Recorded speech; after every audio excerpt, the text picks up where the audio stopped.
Bonjour et bienvenue dans notre nouvelle émission Impact Live. Savez-vous qu'il y a pour vous aujourd'hui un miracle que Dieu a prévu? Un miracle pour votre foyer, un miracle pour votre maison. J'en ai fait l'expérience en 1985, le miracle de Dieu est entré dans mon cœur, il est entré dans ma vie et il a transformé toute ma maison, toute ma famille a été transformée. Et c'est le plan de Dieu que la grâce commence par une personne et qu'ensuite elle puisse se répandre aux autres membres de la famille. Chez moi, il y avait à cette époque des phénomènes occultes, des phénomènes paranormaux, puisque notre maison n'était pas vouée à la foi chrétienne, à la Bible, mais elle était vouée aux pratiques des ténèbres, l'occultisme, la voyance. Ma mère était aussi guérisseuse, il y avait chez nous de la divination, il y avait du spiritisme, mais aussi des phénomènes occultes, des phénomènes paranormaux, il y avait des esprits qui se manifestaient dans notre maison. Mais ma rencontre avec Jésus, ce jour-là, dans la rue, sur la place du centre-ville, eh bien, m'a permis de découvrir la bonne nouvelle. J'ai découvert l'évangile dans la rue. Ensuite, je suis allé dans une église évangélique où j'ai entendu un pasteur prêcher. Et de retour à la maison, j'ai vécu cette rencontre de puissance avec ma mère où j'ai proclamé chez moi la bonne nouvelle, l'évangile qui a eu un impact dans le cœur de ma maman qui s'est tournée aussi vers Jésus, mon père aussi. Mon père qui était guéri d'un ulcère, qui était en train de tourner au cancer, mon frère qui consommait de la drogue et de l'alcool a été transformé, ma petite sœur qui était possédée a été libérée, ma mère a été libérée de son esprit de divination, moi-même j'étais libéré des puissances qui me tourmentaient et toute la famille s'est tournée vers le Christ. Nous avons vécu une conversion familiale, une famille convertie à Jésus. Ma petite sœur de 6 ans, elle aussi, a été guérie de tous ces traumatismes liés aux manifestations occultes. Elle s'est tournée vers Jésus et sa vie a été changée. Il y a un passage qui se trouve dans Luc chapitre 19 où la Bible dit « Jésus étant entré dans Jéricho traversait la ville et voici un homme riche appelé Zachée, chef des publicains, cherchait à voir qui était Jésus. Mais il ne pouvait pas parvenir à cause de la foule, car il était de petite taille. Alors il courut en avant et monta sur un sycomore pour le voir, parce que Jésus devait passer par là.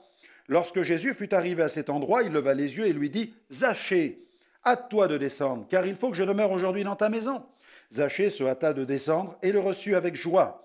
Voyant cela, tous murmuraient et disaient « Il est allé loger chez un homme pécheur. » Mais Zachée, se tenant devant le Seigneur, lui dit « Voici, Seigneur, je donne aux pauvres la moitié de mes biens. Et si j'ai fait tort de quelque chose à quelqu'un, je lui rends le quadruple. » Jésus lui dit « Le salut est entré aujourd'hui dans cette maison, parce que celui-ci est aussi un fils d'Abraham, car le Fils de l'homme est venu chercher et sauver ceux qui étaient perdus. » Gloire à Dieu.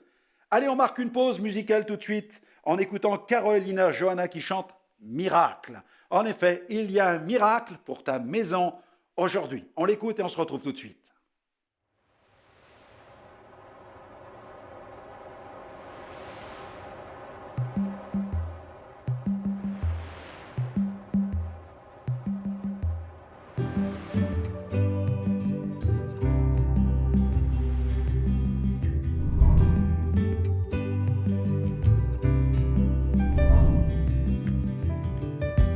Allongé au bord de la mer, j'aspirais à un miracle. Par des soupirs et des prières, j'ai levé mon cœur vers toi.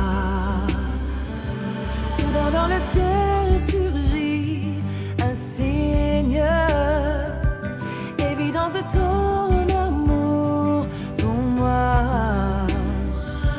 Un cœur dans la nuit et tu dessines pour me rappeler que tu es là.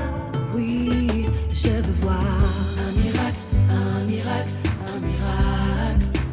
Oui, je veux voir un miracle, un miracle, un miracle. Oui, je veux voir un miracle, un miracle, un miracle. Oui, je veux voir un miracle, un miracle, un miracle. Oui, je veux voir.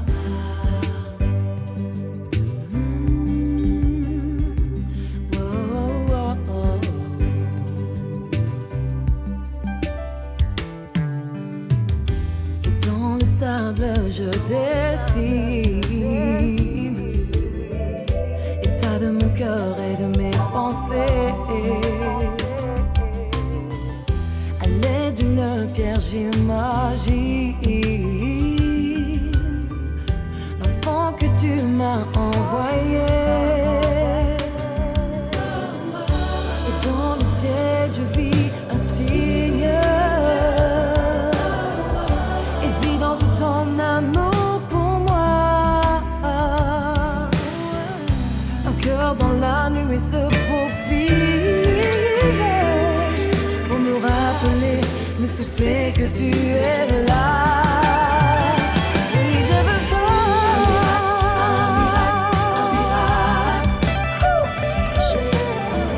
un miracle, un miracle. Un miracle, un miracle, un miracle.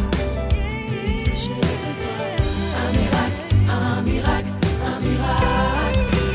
Oui, je veux voir un miracle, un miracle, un miracle. Je voudrais voir un miracle. Il connaît nos craintes et nos désirs, les plus imprévisibles. Oh, nos rêves, nos besoins, notre avenir. Oh, oh, oh. Il trace pour nous un chemin, assure nos lendemains. En lui, j'ai décidé de croire. En lui, j'ai retrouvé l'espoir.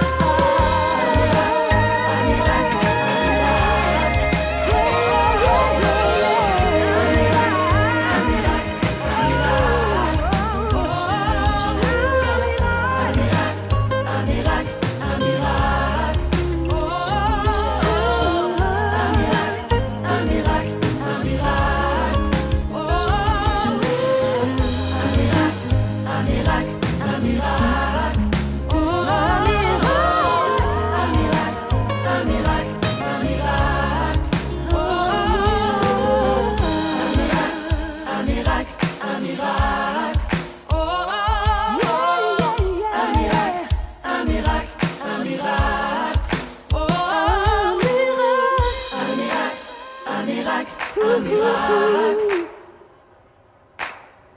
Un miracle, un miracle, un miracle.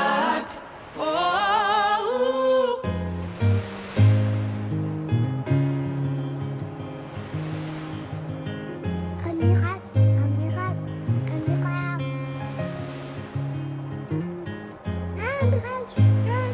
Un miracle, un miracle.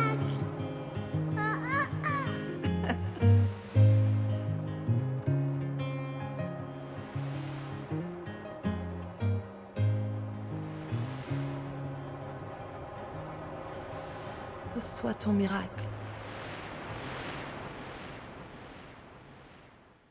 Ce miracle, vous l'avez compris, il s'agit de la personne de Jésus. Jésus a déclaré, le Fils de l'homme est venu chercher et sauver ce qui était perdu.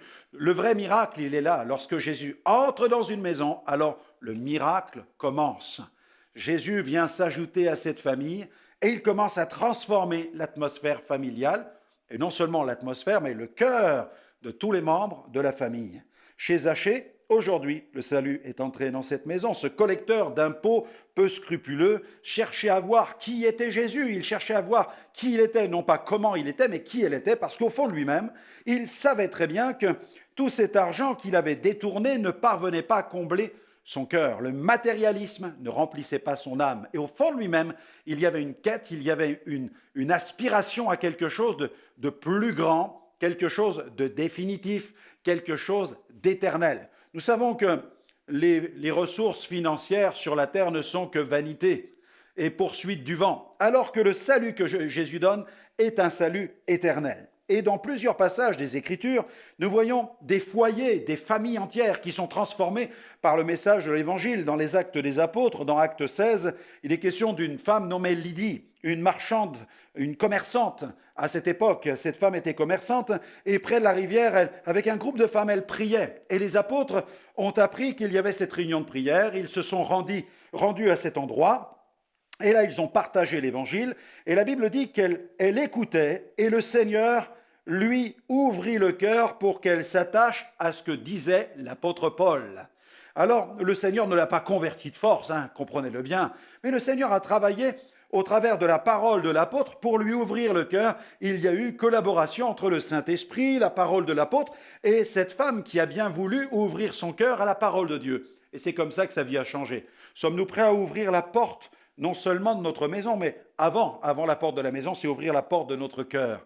Et dès que le cœur s'ouvre, eh bien Dieu peut commencer son œuvre. D'ailleurs, chez Corneille, c'est un autre passage qui se trouve dans les Actes des Apôtres au chapitre 10, eh bien Pierre, lui, cette fois-ci, annonce la parole, il annonce que Jésus est mort sur la croix pour nos péchés, il déclare qu'il est ressuscité le 3e jour, et alors qu'il prêche l'évangile, alors qu'il annonce que Jésus est le seul chemin, le seul sauveur, eh bien, une manifestation surnaturelle se produit, le Saint-Esprit descend sur tous ceux qui sont rassemblés, et la Bible nous dit qu'ils furent tous remplis du Saint-Esprit.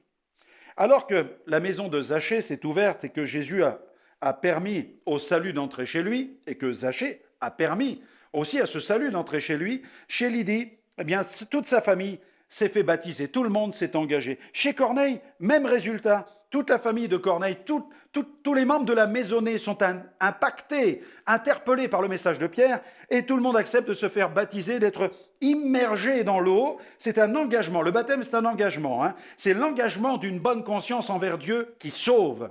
Toute la famille s'est fait baptiser, stipulant, manifestant de cette manière leur désir de devenir d'authentiques chrétiens.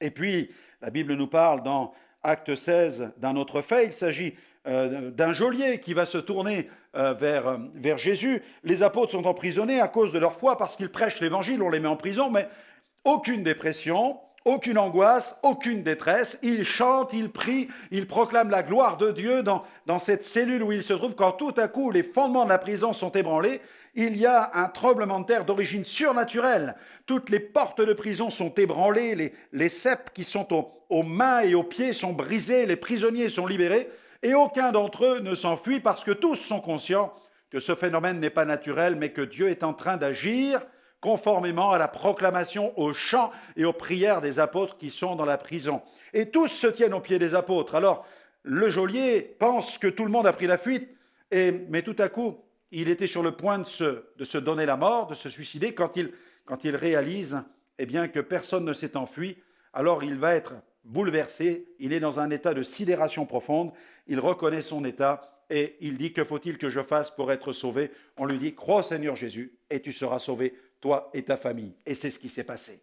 Là où vous êtes, croyez au Seigneur Jésus maintenant. Invitez-le dans votre vie et votre vie changera. Dites « Seigneur, viens dans ma vie. Pardonne mes péchés, Seigneur. Lave mon cœur. Déverse ton esprit dans mon âme. Donne-moi une vie nouvelle. Je te reconnais, je déclare que tu es le Sauveur, que tu es le Seigneur de ma vie et que je vais dorénavant, eh bien, réguler ma vie pour qu'elle soit conforme au contenu de la Bible, la parole de Dieu. Amen. Amen. Vous venez de prendre la bonne décision. Continuez à lire cette parole, continuez à lire la Bible, car elle va vous conduire toujours plus loin sur le chemin de la vie. Que Dieu vous bénisse et à très bientôt. Visitez le centre de ressources spirituelles de Liliana et Franck Alexandre. Vous pouvez y accéder depuis votre téléphone portable, votre ordinateur ou votre tablette.